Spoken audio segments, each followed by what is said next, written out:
আসসালামু আলাইকুম প্রিয় ভাইরা, আশা করি সবাই ভালো আছো।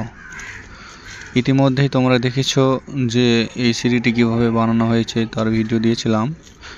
সো আজকে সিঁড়িটির সেন্টারিং পুরো রিমুভ করা হলো, তাই একটি ভিডিও নিলাম তোমাদেরকে দেখানোর জন্য কেমন হয়েছে সিঁড়িটা, ফিনিশিংয়ে কেমন লাগছে অবশ্যই তোমরা কমেন্টে জানাবে। আর তোমরা যদি কেউ চাও এভাবে সিঁড়ি বানাতে পারো, খুব সহজেই হয়ে যাচ্ছে। দেখতে হয়তো যতটা জটিল কিন্তু ততটা জটিল না।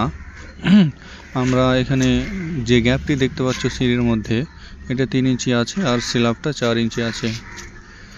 সেই অনুযায়ী তোমরা করতে পারো। টোটাল হাইট 7 ইঞ্চি। সো ভালো থেকো। আসসালামু আলাইকুম।